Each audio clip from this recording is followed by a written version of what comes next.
aqui, cara. Boa noite, gente. Boa noite. Beleza, tudo aí não? Beleza.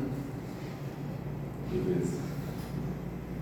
Pessoal, vamos concluir essa segunda etapa aqui do treinamento, né? Nós estamos fazendo esse módulo que se chama Fornos e Equipamentos da Balsas Brasil. A gente discutiu um conceito geral aqui de como funciona o forno, né? Bem básico mesmo. Porém, a hora que a gente começa a discussão, sempre a gente avança para alguns tópicos que são mais avançados aí, né? Mas a gente tem que ter esse conceito em mente, como que funciona, né? Entender que o forno ele envolve temperatura, ele envolve corrente elétrica, né? Ele envolve evaporação de matéria-prima. No geral, a gente consegue compreender como é que funciona o processo. Falamos sobre aqui a questão da montagem da carga, né? Vocês são especialistas nisso. O que é importante também, acho que talvez tenha um ponto que não tenha frisado tanto, existe uma área útil, né? A faixa de carregamento, igual estou mostrando aí, mas a gente sabe que não é igual. A gente tenta manter a carga o mais homogênea possível, mas nunca é exatamente igual, né? O revestimento em todas as posições do forno, né? Por isso que quando a gente vai fazer uma análise, quando a gente vai medir, a gente coloca lá o QRS, o corpinho de prova, né? Como up, middle e down, né? Em cima, no meio e embaixo, justamente para poder ter toda a faixa do forno, como é que se comportou ali o revestimento, porque não é igual, você tem targets diferentes trabalhando, né? O carrossel está girando, então existe a questão da homogeneidade da carga e a homogeneidade dos gases, né? Do plasma que está acontecendo aí dentro do forno. Então, nós pegamos esses conceitos e falamos sobre cada etapa que acontece, né? Para que aconteça o revestimento, né? Pumping, heating, etching, coating e cooling. A gente falou sobre o que acontece fora do forno, né? O tratamento de superfície em si não é só dentro do forno, mas existe o pré-tratamento que é fundamental, senão o tratamento não dá certo. Existe o pós-tratamento. Quando a gente fala em pré-tratamento, né? Ou aquilo que acontece antes do tratamento de revestimento, existe a limpeza. E a gente vai falar um pouquinho sobre a limpeza aqui. O principal processo de limpeza que nós utilizamos na empresa é a limpeza por ultrassom. Que outro processo que nós temos além desse processo da USE que nós conhecemos? Que outro método a gente tem de limpeza? Tem a ramo e o lavagem manual, né? Como que funciona a ramo? Alguém pode dar uma explicação? Vou ficar de massa aqui. Eu juro. A ramo tem vários processos, né? Você pode usar névoas, Quem pode explicar alguma coisa sobre a ramo? A ramo tem vários processos, então ela também é um processo, é uma máquina que aceita comandos ali, certo ou não? Sim. Quais são os processos? Como é que funciona em geral? Como é que funciona a ramo? É ultrassom também, não é? Não, é só pro jato. Só já. Só de aquecimento e jato. Então tem temperatura, certo? Usa água quente e também tem jato. Tem algum produto químico que usa? Sim. É o mesmo que usa na USE. É o mesmo que usa na usa. Só que a ramo era só para o jato, Sim. correto? Vocês sabem por que tem temperatura, tanto na usa quanto na ramo, mas por que a temperatura? Por que fazer uma lavagem com água quente em vez de fazer com água fria? Acho que deve ser para remover uma gordura, a sujeira mais grossa. Ajudar a amolecer. Amolece a sujeira, a gordura, tem esse tipo de coisa. Existe uma regra que funciona assim para a questão da limpeza, que é um ciclo, na verdade, o ciclo de limpeza. Então funciona assim, a limpeza envolve ação química, ação mecânica, temperatura e tempo. Não sei se vocês já ouviram falar. É o ciclo de... eu não estou conseguindo lembrar o nome agora do cara que criou esse conceito. Mas o que envolve, na verdade? Você vai perceber, para você, isso vale lá para a hora que a gente está lavando a louça, o conceito vai ser o mesmo para a uso e vai ser o mesmo aqui para a ramo, né, para o processo de limpeza em geral, para lavar carro. Né? Ação mecânica, então se você esfregar, você consegue promover a limpeza, certo? É o que a gente faz. No caso do spray, o spray vai ter uma ação mecânica, porque está jogando um jato, né? sobre uma superfície. E aí está tendo uma ação mecânica. Então, se a gente esfrega, né, é uma ação mecânica. Ação química significa ter um produto químico. E esse produto tem que reagir com a sujeira. Então, o produto desengordurante, o detergente, ele foi criado justamente para poder remover gordura. Aí você chega e fala assim, poxa, por que só água não remove a gordura? Então você vai... Vou tentar fazer um rabisco aqui. Na verdade é o seguinte, se você parar para pensar, é como se fosse assim, se você pega uma molécula de água, vou fazer um mozinho aqui para representar a água, e você pega uma molécula de gordura, ela não tem interação uma com a outra. Se você tentar ligar a água na gordura, ela não liga. É como se fosse assim, a água tem um polozinho aqui, ó. Imagina só, que a gente gostaria de fazer uma ligação aqui, só que aqui eu tenho, por exemplo, duas saidinhas aqui, ó, e aqui eu tenho uma só, então não faz ligação. A gordura, ela liga com outra gordura, e a água liga com outra água, mas a água não liga na gordura. Quando o cara foi criar o detergente, ele fez uma coisa assim, ó, falou, vou criar um produto que ele tem uma combinação que combina com a água de um lado, e a outra que combina com a gordura. Então o que acontece? Ele fica bem no meio aqui, ó. Detergente é um negócio que consegue, uma parte dele faz ligação com a água, a outra parte dele faz ligação com a gordura. Então, por isso que o sabão ele lava, por isso que o sabão ele limpa. Na verdade, o que vai fazer o arraste da sujeira é a água. Só que o que o sabão faz é ligar a água da gordura. Então não existe uma ligação química direta entre a água e a gordura. Entendeu? Então por isso que precisa de sabão. Então, ação mecânica, esses quatro juntos, ação mecânica, ação química, que mais mesmo? Temperatura e o último. Tempo. Certo? Você concorda se você ficar esfregando em 10 minutos, vai ser diferença de alguém esfregar em 1 minuto? Então o tempo junto com a temperatura. A temperatura que ela faz, na verdade, é ativar o sabão. Então essa característica química que o detergente tem, quando ele aumenta a temperatura, ele fica mais potente. Então a razão da temperatura melhorar ou facilitar o processo de limpeza é por causa de um efeito que acontece em relação ao produto químico que está no banho. Então se você chegar só água quente, vai ter um efeito, mas não tão grande quanto se tiver um sabão quente. O sabão quente, a parte química dele que envolve promover a limpeza, ela é potencializada.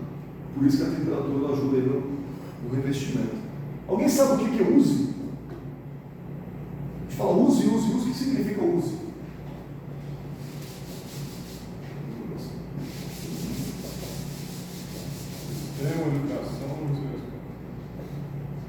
Sistema de ultrassom. Imersão.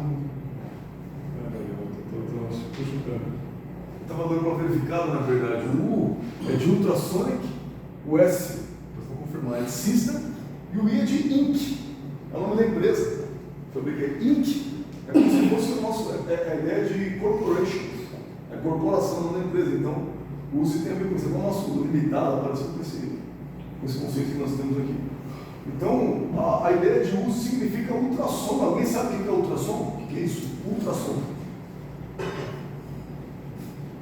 Quem já ouviu falar de ultrassom?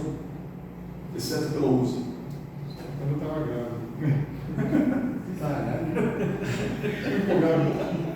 Não. Hoje o pessoal fala diferente, né? O casal fala, não, nós engravidamos, né? Agora mudou, cara. Na minha época não era assim. Mas tá certo, cara. Então quer dizer, o ultrassom hospitalar não é só a mulher grávida que usa isso, mas também para verificar como é que está a carcaça aí, a gente também tem que fazer ultrassom de vez em quando. Eu não sei. Então o que acontece? Você faz ultrassom para poder verificar a parte interna, mas alguém sabe como é que funciona? O que é ultrassom? Por que tem esse nome ultrassom? Raios magnéticos.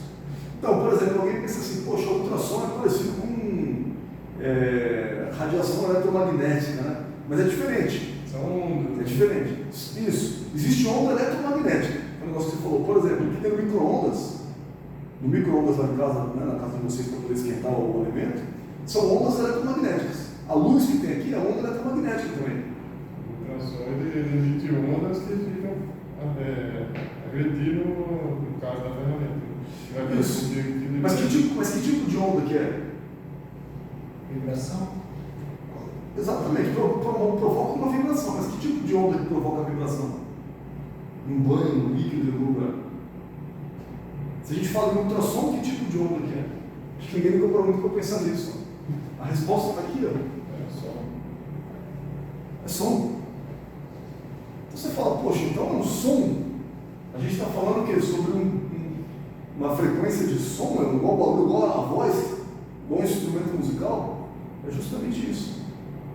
Se você parar para pensar, o ultrassom hospitalar que o pessoal usa lá, ele faz justamente isso, ele emite uma onda sonora, só que numa frequência muito grande. Existe um outro aparelho que consegue perceber e ler esse som. Então o ultrassom ele faz isso, ele aplica um som sobre uma superfície, e aí esse som ele vai até ele penetra até uma certa profundidade e depois ele volta para o receptor. O eco. Ah, pô, fiz um eco? Não, alguma coisa assim. O eco significa justamente isso. Por exemplo, alguém chega e dá um grito numa sala vazia e você fala, tem um eco da minha voz, certo? O que significa o eco? O som foi, passou e voltou, não é isso? Voltou para o seu ouvido. É o que acontece no ultrassom. Então alguém que entendeu o conceito do que é o som, foi criar uma máquina que conseguiria emitir som numa frequência diferente, e aí ele começou a utilizar isso para a tecnologia. Mas o ultrassom é um aparelho que emite som. É como se você pudesse imaginar assim, então dentro da USP tem som? Tem som. É como se tivesse uma caixa de som super mega potente no fundo da USP, emitindo som e por isso que provoca a vibração. Negócio louco. Então por que o ultra? Porque assim, cada som tem uma frequência. Vocês já ouviram falar do apito de cachorro? Aquele apito, como você, não sei se vocês já usaram alguma vez. A gente quase não ouve, né? Isso a gente não ouve nada. Se você ouvir, você ouve o barulho do ar, mas o som mesmo do apito, o ouvido humano não pega. Mas o ouvido do cachorro consegue captar. Então você fala assim, ó, por que tem essa coisa de um som que a gente consegue ouvir e outro som que não consegue ouvir? É porque existe um negócio que chama frequência. Está dizendo aqui, frequência de som. Então se, por exemplo, um comprimento de onda, em um segundo, aconteceu um comprimento de onda, é uma frequência, 1 sobre segundo, a frequência é 1 Hz. E se passou 10 ondas dessas em um segundo, então é 10 Hz, 10 por segundo. E 100 Hz, e aí vai. E o ouvido humano ele tem uma faixa que ele pega, que você consegue ouvir. Se estiver fora da faixa, você não consegue ouvir o som. O ultrassom, que acontece dentro da USA, a gente não consegue ouvir. Eu vou conseguir ouvir o som que a USA faz, não dá. Porque nós estamos falando em 20 mil Hz. Então a frequência é muito alta. Vocês sabem o que faz? Eu falei que é como se tivesse uma caixa de som no fundo da USA, ali fazendo uma vibração no banho. O que faz esse som? O que tem dentro da USA, no fundo da USA, que promove o ultrassom? Alguém sabe? Quem já desmontou a USA? Já fez uma empresa ali? A resistência para esquentar a água, é. Isso. A gente chama de ultrassom mesmo. Chama de ultrassom, né? Ultrassom mesmo, não é, velho? Perfeito, eu acho que o nome está correto, porque ele promove o ultrassom. Mas o que tem no fundo da USA é um material que se chama material piezoelétrico. Piezoelétrico. Você fala, poxa, o que é um piezoelétrico? Alguém descobriu um tipo de minério que acontece o seguinte, os caras estudaram um material, que na verdade é um minério, um material cerâmico natural, não é um minério, que quando você vem e bate nele, provoca uma ação mecânica, ele gera corrente elétrica. Alguém descobriu isso na natureza. Então o cara falou, poxa, que negócio interessante, eu ligo 2 fios aqui e vou e promovo uma ação mecânica, eu bato nele e ele gera impulso elétrico. Isso é usado por um monte de coisa na eletrônica. Só que daí alguém também pensou assim, se fosse o contrário, eu pego esse peso elétrico e vou e conecto 2 fios dele, por exemplo, e gero energia elétrica para ele. Então vai acontecer o contrário, certo? Se eu promovo uma ação mecânica, ele gera um impulso elétrico, se eu injetar energia elétrica nele, ele vai gerar uma ação mecânica. E o que acontece com o peso elétrico é que ele vibra. Então tem um peso elétrico no fundo e ele vibra. E ele vibra para quê? Para poder gerar as ondas sonoras. Então existem ondas que atravessam o banho, que são ondas de som, E essas ondas vão promover a limpeza. Daqui a pouco a gente vai funcionar esse mecanismo aí. E é bem legal a gente poder entender. Tem algumas etapas da uso. Uma delas é muito parecida aqui com a, como que é o nome da máquina aqui? Ramo. A ramo é limpeza por spray, certo? E nós também temos uma limpeza, uma etapa da uso que é a limpeza por spray, concorda ou não? A gente pode jogar qualquer peça lá? Não. Que restrição que tem? Peça pequena. O que acontece por a peça pequena? Sai da. Peso da ferramenta. Se ela for muito leve, a ação mecânica do spray vai arrastar a peça para fora, certo? E aí tem uma estratégia lá que vocês usam para pular esse trem, certo? O que vocês usam lá mesmo? Tem as chapinhas de. Tem uma chapa, né? Então tem um laser que Tem faz um isso. sensor, né? Tem um sensor, Um dependendo sensor. da chapinha que você colocar, ele pula ou deixa mais tempo lá dentro, dependendo. Então tem essa chapa que faz meio que reprograma, né, as etapas do processo. Então, existe também a limpeza por spray. Para que serve a limpeza por spray na usa? Você já vai ter a limpeza ultrassônica, que é top, que é, só o nome já é top, né? Limpeza ultrassônica. Então, para que passar por spray antes? O que vocês acham? Para tirar o excesso da sujeira. Exatamente. Ele tira sujeiras maiores, certo? Se vocês conhecem da uso, depois a gente vai ter os detalhes passo a passo da uso, mas o que acontece na verdade? Essas sujeiras elas ficam no banho, mas elas são arrastadas, né? E vai para o filtro e aí o banho permanece limpo. Então o spray serve para poder tirar a sujeira mais pesada, para não contaminar o tanque da uso, o tanque de ultrassom mesmo, onde a limpeza é mais delicada, ela é mais potente, ela vai limpar muito mais, ela vai limpar limpezas muito menores. Porém, não pode ter os pedaços de sujeira lá na hora de passar pelo ultrassom, certo? O que mais que precisa do spray? Por quê? Que outra razão que tem?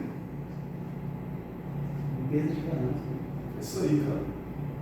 Os canais, alguns canais não vão ser limpos. Se tiver furo, um furo passante, por exemplo, ele não vai ser limpo diretamente na ultrassom. A ultrassom vai ter dificuldade para poder limpar.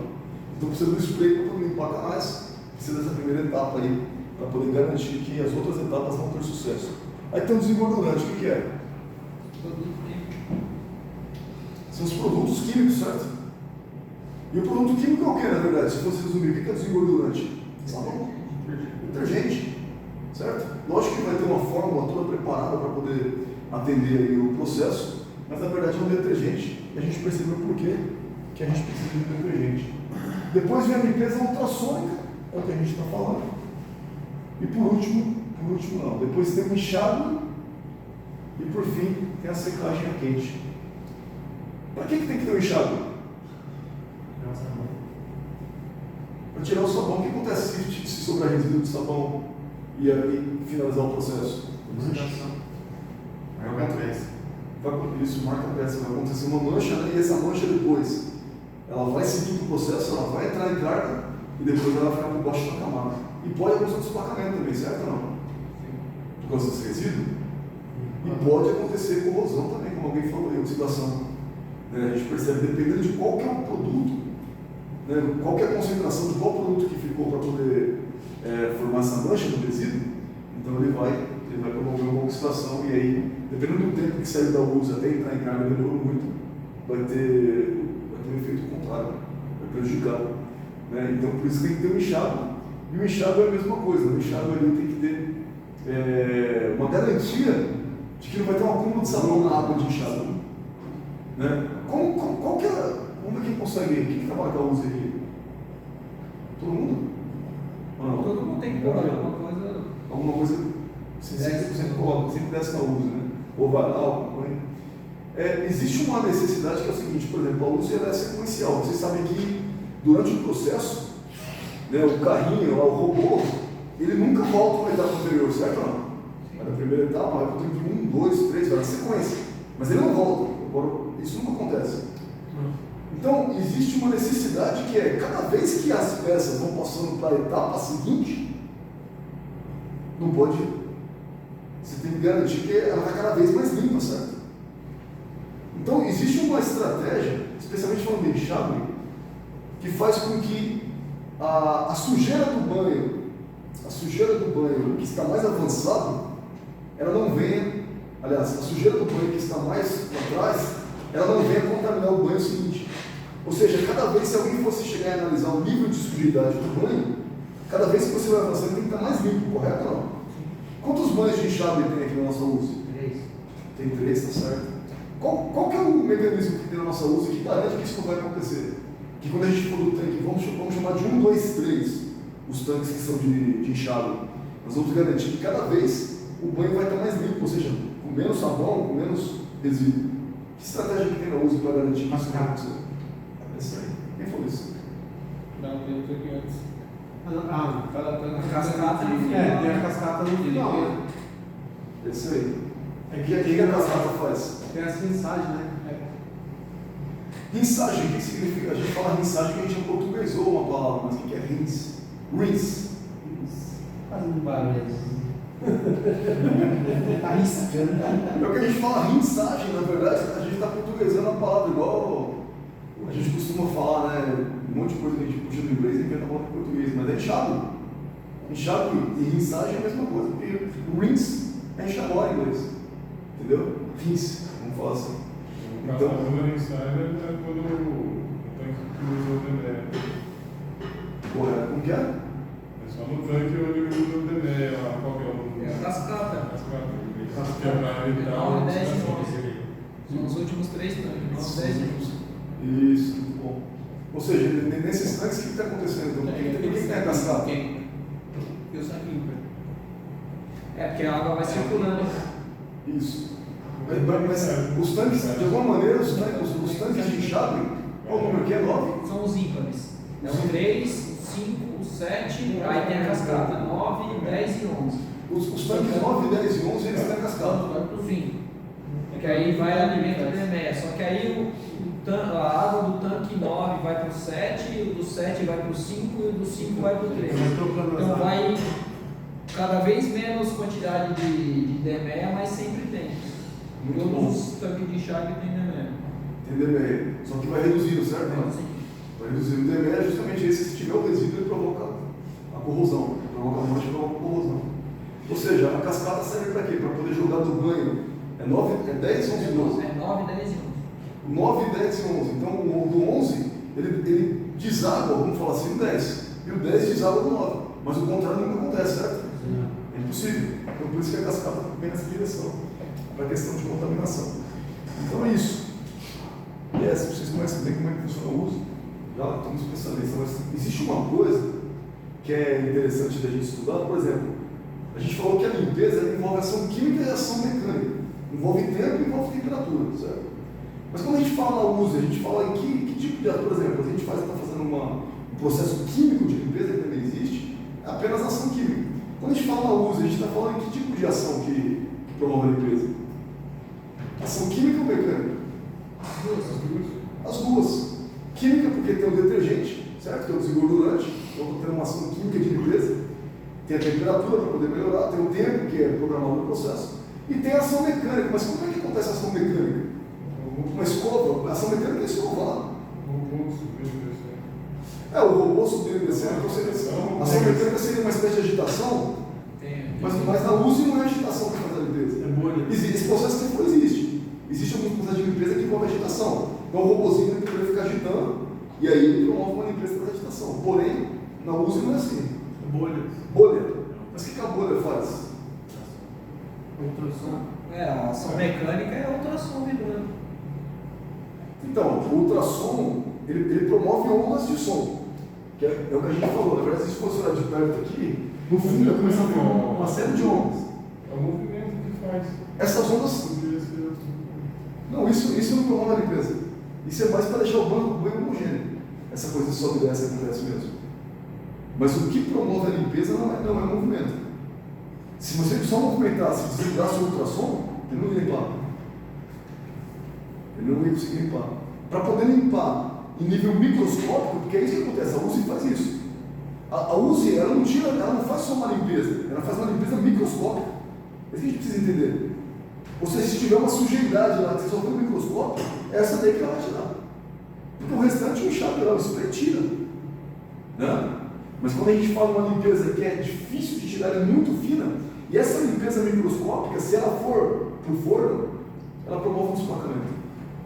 Um dedo, né? Uma digital, a gente sabe muito bem, aquela marca de gordura que é minúscula, vamos falar bem. A uso tira, né? Um outro processo não seria capaz de tirar. Processo mecânico de limpeza. Processo químico você já sabe, é um produto químico, mas processo mecânico de limpeza é uma escovação. Se eu for falar o processo mecânico, envolve escovar. A uso de uma escova? Não. Mas de alguma maneira tem uma coisa que promove essa ação parecida com uma escovação, como se fosse uma microescovação, juntamente com a ação química. E o que é? É a bolha, como vocês falaram corretamente. Então existe lá o piezoelétrico, né, no fundo, que vocês chamam já de ultrassom, ele vibra, promove onda sonora dentro do banho, e essa onda sonora ela faz formar bolha. Esse processo de formação da bolha chama de cavitação. Cavitar uma bolha significa formar uma bolha. Essa bolha não é bolha de ar. Alguém pensar formar uma bolha de ar, não, é diferente das bolinhas que você vê em qualquer banho por aí. Bolha de ar é uma coisa. Essa bolha, ela não é uma bolha de ar. Você pode perceber que eles mostram aqui, é uma bolha, ela está preenchida pelo líquido. Então cavitou, ou seja, formou uma bolha. Essa bolha ela começa a crescer, o raio dela começa a aumentar, a pressão dentro dela começa a diminuir, ou seja, o ultrassom promove uma coisa muito louca, cara. Ele faz formar bolha, que é cavitar a bolha, depois ele promove o aumento na pressão, a pressão interna dela começa a diminuir, o raio dela começa a aumentar, até a hora que ela, o que acontece aqui? Todo mundo fala, explode. Só que implode. Qual que é a diferença entre explodir e implodir? Implodir para dentro. É isso aí. A ideia de explodir é como se fosse assim, imagina só, os caras querem derrubar um prédio, certo? Precisa fazer uma obra, os caras vão derrubar o prédio. Se eles explodirem o prédio, vamos colocar umas bombas aqui e explodir. Exatamente, ele vai explodir e vai destruir com a vizinhança com tudo que tiver volta. Ele vai para os ares, certo? O prédio. Mas o prédio ninguém explode quando vai destruir o prédio, eles implodem. E implodir significa o quê? É isso mesmo. É de fora para dentro. Certo ou não? De fora para dentro. Então a diferença que tem entre explodir e implodir é: explodir significa de dentro para fora.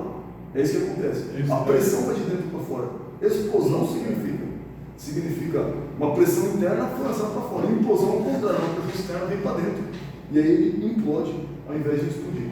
Então, basicamente é isso que acontece. Ó. Existe um ultrassom, ele promove a cavitação de bolhas, que é a formação das bolhas.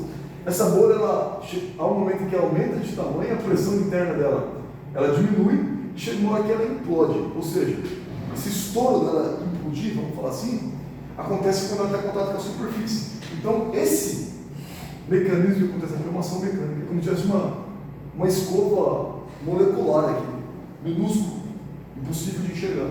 E ela vai e limpa a superfície desse nível. Então a limpeza de ultrassom, que é muito utilizada para componentes médicos, né? Essa que nós temos aqui, a Precision Components, ela é para a médica, porque ela tem mais etapas do que aqui utilizam lá no sul. Né? A de lá tem algumas etapas a menos, porque é para ferramentas, a nossa é para o ramo médico. E no geral, especialmente em consultório odontológico, quando o pessoal faz a limpeza nos instrumentos lá que são instrumentos médicos, tem uma pequena uso. Existe um uso de bancada. Limpeza ultrassônica de bancada, então vocês conseguem fazer a limpeza. Beleza? Algum comentário sobre essa etapa aqui? Isso aqui é geral, depois a gente vai ver etapa por etapa da uso. Decapagem. É o mestre Mangueira. Quem é esse especializado? Alexandre, só voltando um pouquinho na parte da limpeza aí. Ah, sim. Um processo que também, hoje não escuto falar, mas antes era considerado como um processo de limpeza também.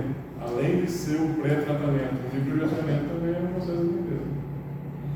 Antigamente se usava-se, por exemplo, em ferramenta rotativa, broca, fresa, usadas, antigamente todas eram preparadas no microtratamento. Era considerado um processo a mais de limpeza também. Está correto, mas aí quando o microjateamento vai ser considerado um processo de limpeza e quando ele não vai, na sua opinião? quando... Por exemplo, o microjateamento, a gente falou o que é limpeza. Limpeza tem essas ações, pode ser química, mecânica e tal, temperatura e tempo. O microjateamento é uma ação o quê? Na verdade, ela é uma ação mecânica. Mecânica, é isso aí. A ação mecânica ela pode limpar, certo? Então limpa. O que o microjateamento limpa? Por isso mais gosto. Mas, por exemplo, ele vai limpar a gordura? Não, mas... Óleo? Oxidação. Não é mais uma sujeira física. Oxidação. Perfeito. O que você está falando é isso mesmo, oxidação. É isso mesmo, você falou correto. O que o micro serve para poder fazer a limpeza de sujidade inorgânica? É isso que chama. Sujidade orgânica é óleo, graxa, né? Esse tipo de sujeira que tem, padrão. E a sujidade inorgânica geralmente vai ser careca ou oxidação, corrosão, esse tipo de coisa. Material agarrado, antigamente É um grão impregnado, né? Na verdade, se você está com uma peça suja de graxa, de óleo, isso contamina a máquina. Contamina a mídia. Contamina inteiro. A mídia, aí você tem que trocar a mídia inteira e descer a ferramenta para uso de novo. Correto. E qual o problema de contaminar a mídia? Desplacamento, peça. Ela sai de dentro. Você tira uma peça direto do forno de micro, entendeu? Isso. Se você derrubou contaminar, você vai contaminar todos os elementos. Correto. Vai contaminar a próxima ferramenta, além disso, vai começar a aglomerar o grão, vai Por isso perder que o. muitas vezes, quando sai uma peça ali do DGS, que ela sai toda preta, a máquina de micro mesmo ali no automaticamente não deixa fazer, porque contamina o pó. Nem é sua trabalho. Nem é seu trabalho, né? Você é o dono. Mas eu cuido, mas aquele é abaixo. Você é o dono mesmo. A hora que eu estou no meu setor é minha. Muito bom. Então, exatamente, se você não deixa de contaminar, certo? Porque você sabe o impacto que tem. Sim. Se ela contaminar, ela vai começar a não funcionar direito, porque vai aglomerar o pó ao invés de deixar cada partícula ser de uma vez. Na hora que a pistola for começar, né, a mangueira, o sistema de ar for começar a tentar comprimir as partículas para gerar pressão, já não vai conseguir direito, vai começar a falhar. Né? A sujeira da mídia vai começar a impregnar a peça, começa a grudar a mídia junto com a sujeira na peça. Isso. E aí vai para o carrossel, vai para o forno. Porque fica uma quantidade grande, então, certinho. Outro dia também teve uma situação em que eu recebi uma peça do cliente e ela estava com uma camada, uma espécie de tinta de marcação na parte externa. A pessoa falou assim: não, isso aqui sai no microjateamento. Eu falei: não pode, você não estava aí, eu acho, estava de férias, né? E aí quase que contaminação. Imagina só, a gente pode tirar a tinta do microjateamento, a tinta sai. Inclusive o microjateamento em geral no mercado e fora é usado para tirar a tinta. Mas a gente pode usar aqui? Eu já vi Os processos não. Porque senão contamina a mídia com tinta. Entendeu? É por isso que tem um pingoff ali para passar para poder você não usa, né? É isso aí. Então isso está certo. É um processo de limpeza. Mas além o microjateamento, daqui a pouco nós vamos chegar nesse ponto. Ele é feito para limpeza também, mas tem uma outra razão. Eu vejo isso. Falando em ela para, ela continua mandando. Ela para de sensor. Ela para o sensor lá e passa. Só fica pitando. Ela tá lá, ela fica lá, alemão, fica lá pitando você. Por que você fala? Ela para? Não entendi. Não, porque ela tá lá pitando, né? Não tem ninguém lá no canal. É que os frames estão na sequência, só que ele tá. para no último sensor lá e para. Aí ele para. Essa aí é É uma balada, né? É só parar. É uma balada, né? Sistema automatizado, né? Então, o robôzinho funciona bem, reconhece para não promover nenhum acidente. Beleza? Decapagem. Juliano, pode começar a falar. Da sua decapagem, né? Qual que é a sua? Qual das duas é a sua aí, Juju? É a primeira ou a segunda sua?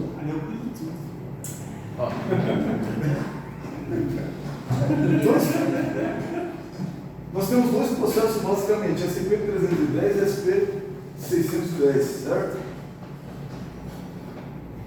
Está escrito aqui que o processo de decapagem é um processo químico que envolve oxidação. Alguém tem ideia do que é isso? O que está falando aí? Isso aqui é uma amizade que eu também entendo, no ensinamento que eu fiz também, mas... bem pobre, mas só para ter uma ideia.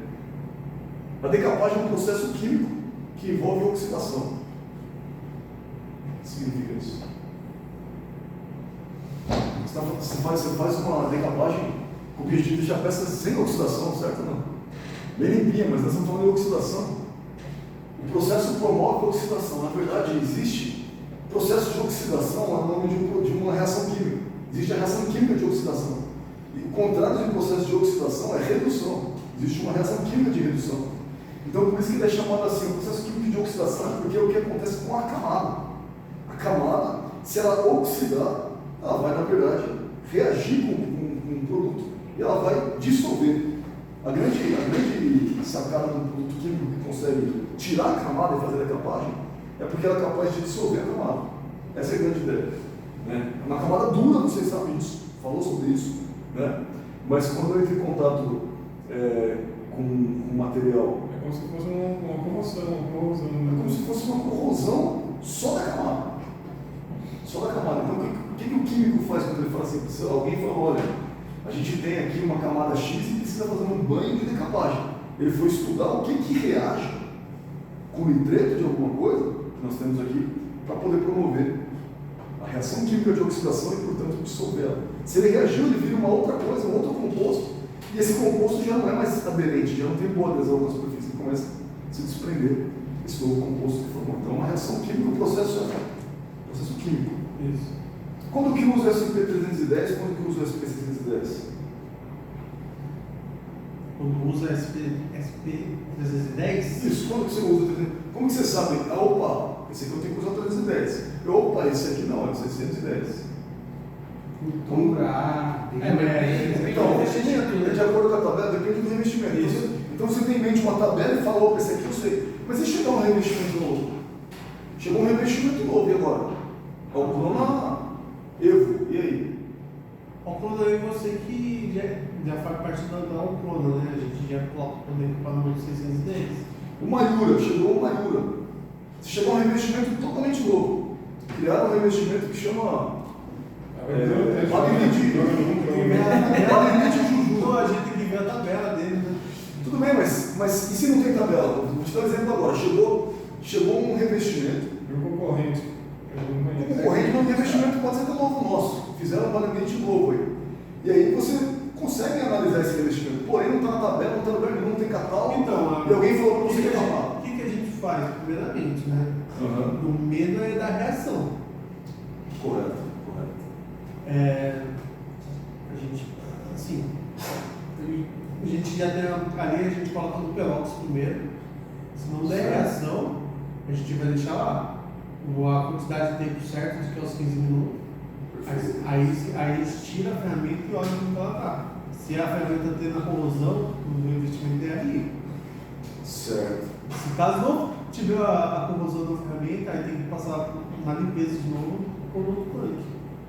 Que outro tanque? Que é a outra, a 610. Tá, então o que você está falando é o seguinte: quando a gente precisa descobrir, você vai mergulha a peça no banho, espera um pouquinho e vê se tem reação. Isso. Como você sabe, poxa, teve reação ou não teve reação? Você vê que o investimento começa a sair, né? Certo, a reação que você está falando é se ele decapa ou não. Isso. Tá, mas se tiver outro tipo de reação, por exemplo, uma reação. O produto químico é assim, qual que é o cuidado que a gente tem? Esse que você falou é experimental. É comum. É comum as empresas fazerem isso. Mas vamos pensar numa coisa em relação à segurança. Se você pegar uma coisa, pegar o zircônia, vamos chegar aí, não sei se decapa ou não, vamos mergulhar para ver.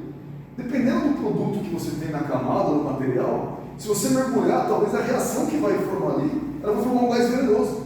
É por isso que a gente tem que ficar olhando cada 15 minutos para ver se não vai dar reação.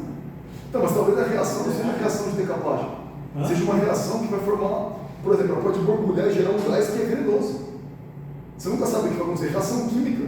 Você nunca pode chegar e vou misturar para ver o que acontece. Se não der certo, você vai no outro. Quando você faz isso, beleza, estamos falando de revestimento, estamos falando de... Hoje é o normal que a gente faz aqui hoje. Não, no geral as empresas fazem isso. As empresas fazem isso. Testa se decapa, deixa eu ver se decapa. Aí se não decapa, não. Mas, por exemplo, vou dar um exemplo. Estou falando de produtos de limpeza, a gente está falando agora um pouco atrás. Vocês conhecem o limpa-pedra? Alguém já usou limpa-pedras? O limpa-pedras, se você chegar e misturar ele com aqueles produtos de limpeza geral que existe, que é cândida, na verdade é o quê? Hipoclorito de sódio. Isso. Então, o que tem de... É muito comum, poxa vida, não consigo lembrar do produto, aquele produto que esbranqueia o chão, toda noite de casa usa. Cloro. Que o cloro, na verdade, é hipoclorito de sódio. Mas o cloro, chamado de cloro, se você pegar um pouquinho de cloro, pegar um pouquinho de limpa-pedra e misturar os dois e mexer aqui, ele gera um gás clorídrico, um gás verde. Ele é venenoso, ele é letal. Ninguém sabe muito disso. Você pode pegar 2 produtos de limpeza e fazer uma arma que os caras usavam na guerra. Os caras usavam como arma de guerra para matar mesmo. Ele forma um gás verde, se você vê um gás verde, você corre. Porque respirou já. Intoxicação instantânea. Dá ideia pra caramba. Eu tô falando. Para saber que o negócio é perigoso, cara. Misturar o que não sabe, não sei o que é, vai formar um negócio que você também não sabe. Aí você cheira, vê o gosto que tem. Já era. Então é isso, né? A gente faz por experimento, para ver se decapa ou não. Mas vamos supor que agora, vou fazer uma pergunta, chegou um revestimento, esse revestimento é novo. A gente sabe sobre ele, mas ele não está na tabela de decapagem. Como que eu posso ter uma linha para falar? Não, sem experimentar. Eu vou falar para você, ó, é o 310. Ou, não, esse cara aqui, deixa eu ver esse revestimento aqui. Vamos lá no Fischer, no laboratório, a gente analisa ele e fala, não, esse cara aqui é o 610, é permanganato de potássio. Ou então fala, não, esse aqui é peróxido de hidrogênio. Só de saber as características do revestimento. Como que a gente sabe qual que vai e qual vai? Composição aqui? Pela composição, e qual que é a diferença da composição do revestimento? Para ser no 610 e para ser no 310?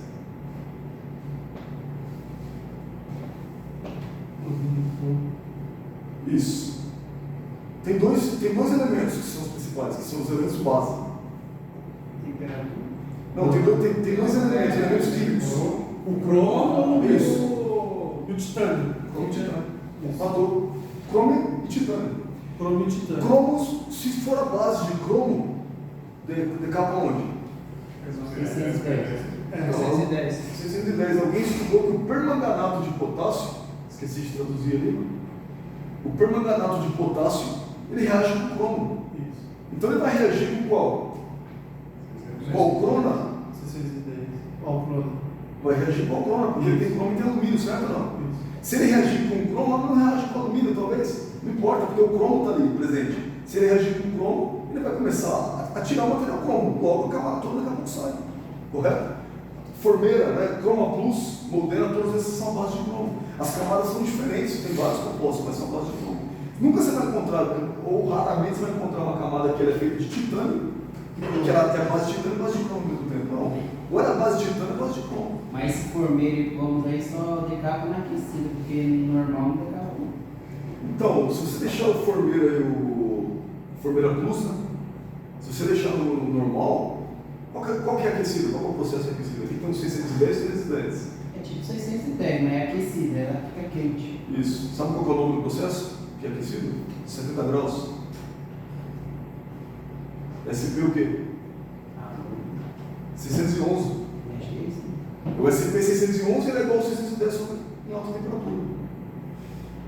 De novo, o que vai acontecer se você estiver em alta temperatura? Ele vai aumentar a velocidade Decapagem. da decapagem. Então se você deixar ele em 610, ele vai decapar, só que vai ficar 2 dias dentro do banho. 48 horas mais. Deixa eu Pra tirar. 5 dias nem vem. Eu saio. Sai não. Interessante, então talvez tenha um negócio diferente, a temperatura realmente.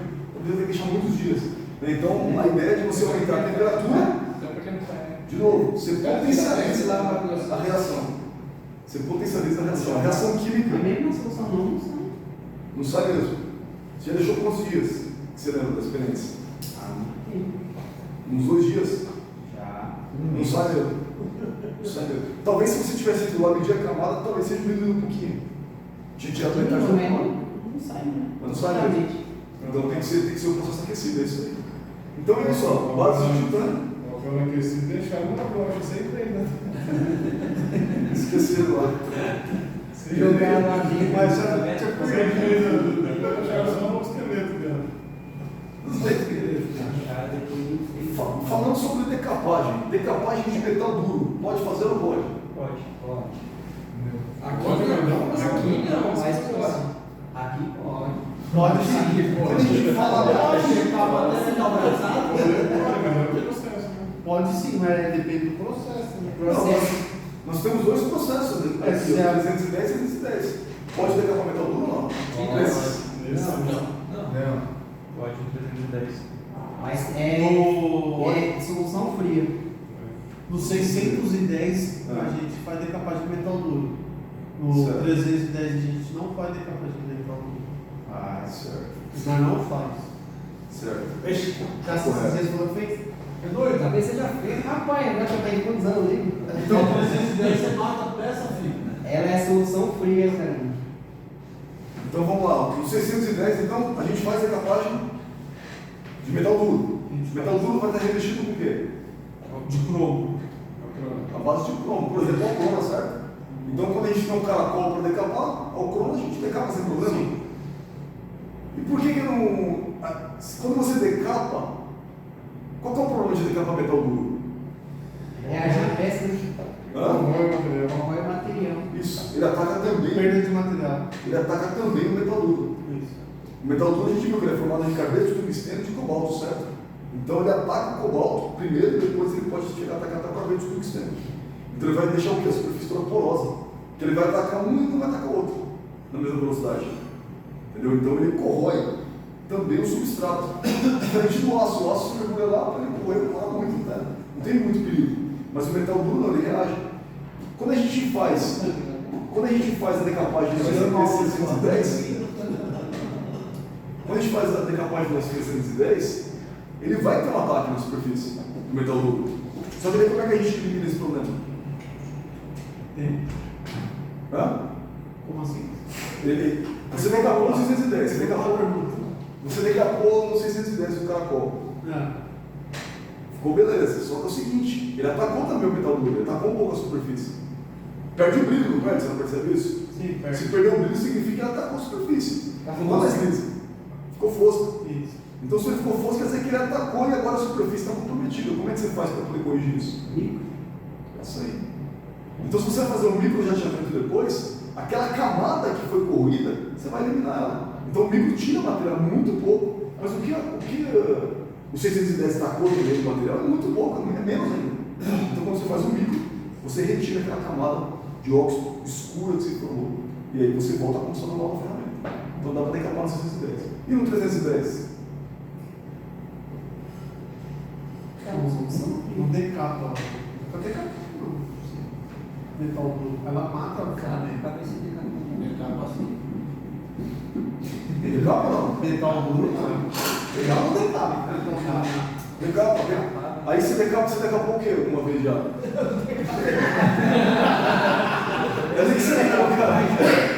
Falou que tanta convicção. Decapa, cara. Fala aí. Falar que não decapa, só É. com autorização para decapar metal duro na 310. Certo, tem que ter uma autorização. Não, Mas tem que ter uma autorização, né? porque pode. Aí, é porque decapa. Se É, tem autorização. autorização, vai decapar. Porque se Decapa, a 310 você pode matar a ferramenta. Então, a 310 tem solução fria, que ela não fica aquecendo a resistência. Você pega o que é? Solda de potássio lá, você coloca. O hidróxido. Hidróxido de potássio. Coloca os produtos lá e ela vai reagir mais devagarzinho. Certo. Você faz um banho meio especial. Então, geralmente eles vão fazer isso aí, eles não pode chegar no substrato. Se chegar, vai atacar também, igual se fizesse também ataca. Só que o ataque do peróxido no metal duro ele é muito rápido. É bravo. É violento. Então não dá tempo de você ver se sobra a ferramenta. Geralmente o cara consegue afiar mais a ferramenta. Ele perde até o corte da ferramenta. Por isso que quando alguém chega e fala, puta, e agora? Desplacou. E era uma ferramenta de metal duro. Já pegou esse caso assim, né? Eu falei, e agora? O que a gente faz? Eu tenho que comunicar com o cliente. O que dá para fazer é tentar revestir por cima, tentar falar para ele afiar e fazer um novo revestimento, porque decapar vai ser um problema. Certo? Então seria interessante a gente poder desenvolver um processo que decapa o metal duro no SP310 com peróxido. Ou melhor, com peróxido não. Quando que eu vou precisar decapar no peróxido o metal duro? Quando ele for revestido com revestimento à base do quê? Titânio. Titânio. Então a gente criar um processo que decapa um revestimento de titânio no metal duro seria interessante. Então hoje, o que eu estou fazendo? Estou tentando verificar a possibilidade de a gente fazer decapagem por laser. A decapagem por laser algumas empresas já fazem, especialmente por DLC. O DLC também dá para decapar, certo? Não tem um banho que decapa o DLC, tem? Mas dá para decapar ele por laser. O laser ele consegue vir e retirar a sua camada. E dá um pequeno aumento de temperatura no substrato. Ele mexe um pouquinho com a rugosidade também. Entendeu? Mas dá para decapar. Então, decapar laser, uma ferramenta de metal duro que resiste muito à temperatura, revestido com titânio seria uma solução interessante. Talvez, se der certo o projeto, nós vamos comprar uma máquina dessa para a gente poder utilizar aqui. Tira até a oxidação, né? Essa laser também. Isso, o laser é feito para isso. A limpeza laser é feito mais para oxidação. A oxidação que você falou, a formação do óxido na superfície, ela é um material duro também, se vê bem. Entendeu? Material cerâmico, para o óxido que se forma óxido de ferro. E ela vem, ela limpa, ela deixa o estado de polido. O pessoal já faz limpeza de molde com isso. Eu já vi uns vídeos chineses dos negócios tudo zoado, vai bater no laser assim, a peça fica novinha. Legal é aquilo lá, cara. É isso aí. Mas qual que é o problema? Geralmente a pessoa faz isso numa peça que acaba muito grosseiro. Grande também, né? Grande, tá? Então o cara vem e faz a limpeza, fica legal, só que assim, se a gente está falando de uma peça polida, como é o nosso caso, ela não fica polida. Eu estou tentando desenvolver junto com os fornecedores o quê? Um jeito de ajustar o laser. De deixar o laser na intensidade certinha para ele poder vir tirar a camada, nem que demore um pouquinho mais, mas não atacar o nosso polimento, não atacar a superfície. E isso está sendo difícil, por exemplo, conseguem fazer. Mas uma hora a gente vai conseguir. Né? Dependendo do critério, nós temos algumas peças de aplicação odontológica aqui, que é as broquinhas ali. A decapa laser, tudo bem, ela muda um pouco a superfície, mas não faz nada. O cara nem reafia, só funciona normalmente, só manda revestir de novo. Mas tem outras ferramentas que já não dá, então a gente está estudando isso. Entender assim, cara, quando a gente fala em decapagem, quando a gente fala em limpeza, nós estamos falando em química. A empresa aqui, ela é uma empresa de processos químicos. Nós somos uma empresa de processos químicos. Né? Se a gente for para analisar bem, tudo que acontece aqui envolve reação química. Né? Então, inclusive, nós temos a certificação, na verdade, o registro do Conselho Regional de Química, que está ligado ao Conselho Federal de Química. A gente é auditado sobre isso tudo, né? Se eu falar em dessa parte. Mas a química ela é muito louca, a gente não pode brincar, porque se você parar para pensar, o que é o peróxido? Alguém sabe a fórmula do peróxido? Peróxido de hidrogênio? H2O2. É isso aí. H2O2.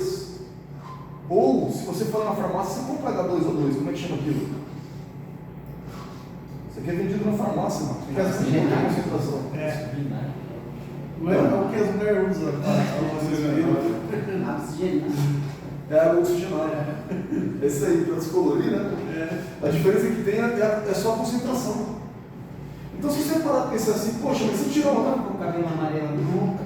É isso que eu ia falar agora. Antigamente tinha vantagem de decapagem, tinha um toquete de amarelo. A amarela eu guardei, depois você ficava. É que o Ju não tinha cabelo, começou a crescer agora. Vai ficar mesmo, você tá falando sério? Só pelo vapor? Só no vapor, sério. Tava lá na escola, lá na minha Também cabeça, sim, cabeça, né? parece que de criança. Caramba!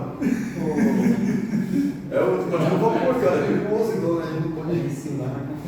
A gente para pra pensar no negócio louco, né? Se você pegar. Você cortar o cabelo do pezinho, vai lá, gente. Se você pegar a fórmula da água oxigenada ou do peróxido de hidrogênio, ele é muito parecido com a água, vocês não acham? Se você tiver 2 átomos de hidrogênio e 1 de oxigênio, você tem água, você pode beber, tomar banho, fazer aquilo. Aí se eu mexer na molécula, eu coloco mais um oxigênio, ela vira isso aí que você conhece altamente corrosivo. Se cair em contato com um glorifão, pega fogo na mesma hora. Você percebe como é que muda uma reaçãozinha, um átomo que trocou de lugar, o que era quase água, cara, é um tipo de água oxigenada, tem mais oxigênio. Pronto. É um produto químico perigosíssimo. Tóxico, imagina o bebê peróxido, cara. Vai correr por dentro. Entendeu? Foi um tipo de aço. Então, assim, por isso que eu vou reforçando. A ideia, eu gosto disso, eu gosto de misturar as coisas, mas não acontece. Mas geralmente antes de misturar, eu falo, deixa eu ver o que vai gerar, qual vai ser o resultado. Então esse é a reação química, aquilo, esse cara mais esse cara vai dar um resultado que é. É só misturar ali o peróxido, pegar mais nada pra você. Isso, olha, essa ideia, muito bom. Eles reagem um pouco. Só avisa, né? Quando tá perto. O que acontece se misturar um com o outro? Já aconteceu? Reação. Pega fogo. Pega outro? Pode.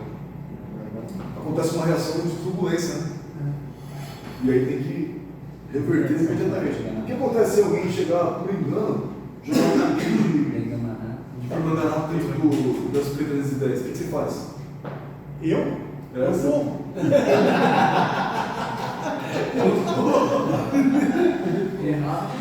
Vai subir uma espumenta para falar. É doido, eu vou. Como você faz para poder neutralizar? Call break que do pode disperse. Óleo disperso. O que faz na verdade? Então, Mata-se. Ele mata a solução. esse aqui, ó. É. Isso. Então esse tanquezinho é um tanque de emergência que fica ali. Isso. Para poder abrir e aí neutraliza, né? Se tiver tendo uma reação Você teve o violenta. problema de corrosão que tem a decapagem. A gente pensa que não, mas antigamente o Fernando leva bem isso aqui. Antes de construir essa parte nova aqui, a decapagem era um corredor, a parte de trás da sala de decapagem, onde ficava os descarte. E vivia vazando. Tinha os blocos, você via que os blocos eram tudo desfeito. Um dia fundou no chão. Embaixo é uma cratera, lá andava em cima do solo correto. Por Deus que ninguém caiu lá, estava um buraco gigantesco lá. Não vi nada disso, tá? Falando nisso, coisa que tiver não já não posso. Por último, nós temos aqui o jateamento. A gente fala jateamento, microjateamento, os processos são parecidos. Né? Aqui tem só uma representação de como é que funciona. Né? Na verdade, a gente fala sobre contaminar a mídia, isso não pode. Né? Existe um processo de jateamento, o pessoal faz aí fora, por exemplo, o cara pode jatear uma parede, jatear uma máquina e tal, e a mídia ela vai se espalhar para depois eles vão ter que limpar. Né? Mas o nosso processo de jateamento e microjateamento, ele circula a mídia, certo? É isso que acontece. Então tem ali uma turbina, né, de arrasto que gera pressão, o pó, ele passa ali por dentro de um mecanismo, ele é lançado lá sobre a superfície da peça, da ferramenta que a gente está fazendo o tratamento, e depois ela retorna e circula, e tem um coletor de pó também. Né? Essas etapas têm aí, essas fases da máquina, nós temos aqui também, que envolve a circulação dos abrasivos, né? Abrasivo é a parte de gordura, né? Que tem contato com uma outra superfície. O jateamento, assim, a gente tem a esfera de vidro, certo? Vocês conhecem bem, usa para rebarbação, para roneamento também, remove material que é meio grosseiro e envolve preparação de aresta. Por que fala? Por que preparação de aresta? Redonda, né? Arredonda. Por que tem que arredondar essa? Tem que arredondar esta. Para que arredondar essa? Na verdade, arredondar esta, que se entrar um revestimento, quando o cara colocar na máquina dele lá, vai tirar o revestimento e vai ficar só a peça. Aí só fica o. Na verdade, Mas você para redondo. Rebarbação é uma coisa, você tira, existe uma etapa que acontece no processo de esfera de vidro que é a rebarbação. Isso. Então você tira a rebarba, você quebra a rebarba. Isso. Tem uma rebarba sobrando ali, você vai limpar ela, beleza. Isso. Mas tem uma outra etapa que é a preparação de aresta. A preparação de aresta é muito mais, o roneamento que na é verdade muito mais do que feito, tirar a rebarba. que aqui não é feito. Porque você muda a geometria da aresta. O que é a aresta? É o canto, Sim, na região do corte, é o canto de corte. sim, mas aqui na balsa, a preparação de aresta não é feita com esfera de vidro, né? E por isso que ele não sabe como é que consegue. A preparação de aresta não é feita. Na esfera de vidro, não. Preparação de aresta. A preparação de aresta é feita na máquina de drag finish. Não, o drag finish ele é feito para isso, para preparar a aresta, especialmente em gota. Mas nós fazemos preparação de aresta aqui. Não, mas não com esfera de vidro. Com a esfera de A vidro. esfera de vidro na rebarba. A ferramenta pode tirar a rebarba. Ela rebarba, mas ela também faz a preparação de aresta. Não é do. Aquela hora que Só se você não coloca o processo de rebarbação, então. Não, mas é a mesma coisa. Não, mas não é aquela Mesma máquina coisa. do joystick que tem. Por que a gente fala assim, a rebarbação? Porque quando você começa, você pegou um caracol, e aí você começou a aplicar a esfera de vidro, você está lançando as esferinhas sobre toda a superfície, mas especialmente nos cantos, certo? Isso. Quando você tem um canto, primeiro ele quebra uma rebarba, tem a rebarbinha, ele vai quebrar. Precisa tirar a rebarba. Sim. É o processo de rebarbação, então está certo. Só que depois que ele rebarbou, esse canto é um canto vivo. O que significa isso? Ele não é arredondado. Ele é um canto, tem uma quina muito acentuada, certo? E aí, o que acontece quando você continua lançando a esfera de vidro? Depois que já reparou. Vai arredondar. Ela arredonda dessa. Isso é preparação de aresta. O arredondamento da aresta. Mas para que arredondar a aresta? Só mais 2 minutos que eu vou falar. Para que arredondar? A aderência do vestimento? A aderência depende de qualquer jeito. Se você arredondar, vai aderir. Eu não sei explicar, mas segundo as pessoas que fica melhor no corte, porque é o que é feito no Black Fint, mas Sacou? É isso aí. eu não consigo entender se você, como um negócio arredondado, vai cortar melhor do que um canto vivo. Porque um canto vivo, se você tiver uma quina, Quebra. ali, na própria quina, exatamente, ela quebra. Mas por que ela quebra? Porque tá vivo. Por isso, porque o canto vivo ele tem um excesso de tensões. Todo canto vivo tem muita tensão. Quando você dá o alívio naquilo, cria um alívio na aresta, ou seja, você arredonda a aresta, e geralmente você vai ficar em torno, sei lá, de 15 graus, se eu não me engano. Pelo menos para o cara finish é 15 graus, não passa disso, você pode deixar continuar aqui, não vai sair. O que você fez? Você quebrou, deixou mais arredondado, então você podia chegar, pô, era mais fácil cortar não arredondado, né? Só que ao mesmo tempo não vai quebrar mais. Agora ela resiste muito mais à tensão de corte. Então aumenta a vida útil da ferramenta. A preparação de aresta. Então a preparação de aresta não é só para alguma preparação para o revestimento, mas sim para a ferramenta ficar pronta para dar uma boa performance. A preparação é A gente para não- o corte, não para o revestimento.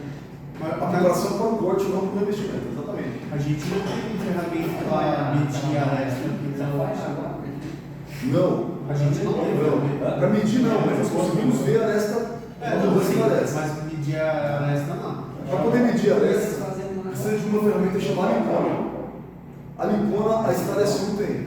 Eles têm. Eles têm. Eles têm. Aí mede o ângulo, tudo isso. Então serve para isso. Então tem a questão da preparação de aresta.